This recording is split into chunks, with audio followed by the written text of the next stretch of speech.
próximo número do Journal of Democracy, que sai agora no mês de outubro, ele traz 5 artigos.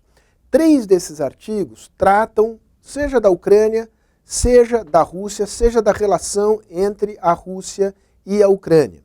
As razões são óbvias.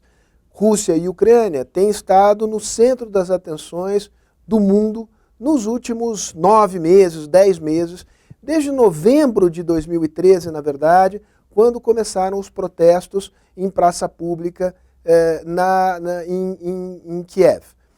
E desde então, a situação tem evoluído de maneira surpreendente, caiu o governo na Ucrânia, houve invasão de tropas russas subrepticiamente na Crimeia. A Crimeia, que era um antigo território da Ucrânia, foi anexada à Rússia, e nós vivemos um enorme impasse hoje em que ainda não é claro qual é o futuro da Ucrânia. Se a Rússia respeitará o direito da Ucrânia de decidir sobre a sua forma de governo, e aparentemente os ucranianos querem democracia, ou se a Rússia não tolerará que um aliado do Ocidente esteja tão perto das suas fronteiras. Além de 3 artigos que tratam de Rússia e Ucrânia, nós temos um artigo que eu entendo que é um artigo importante. Pela primeira vez no Journal of Democracy, nós estamos publicando um texto relativo à luta dos homossexuais para garantir igualdade de direitos. Luta em vários países do mundo. Em países desenvolvidos, como os Estados Unidos, em que essa luta começou já faz várias décadas, e também em outros países onde esta luta é mais recente e onde ela tem conquistado avanços importantes, no caso do Brasil, no caso da Argentina, aqui do lado.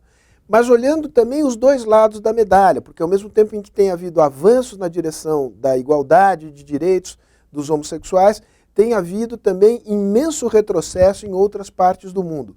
E a pergunta do artigo é em que medida essa espécie de divisão entre países que caminharam na direção da igualdade de direitos entre homossexuais e heterossexuais e países que caminharam na direção exatamente oposta, se isto tem a ver com o regime político, ou seja, se a democracia favorece a igualdade de direitos dos homossexuais ou se ela é indiferente a esse tema.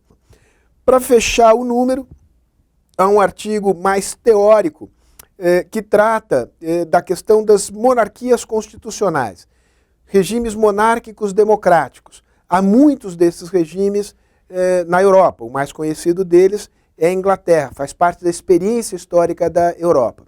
O artigo olha para o norte da África e para o mundo árabe e se faz a pergunta: as monarquias existentes nestes países, algumas delas, dão sinais de transitar na direção da democracia?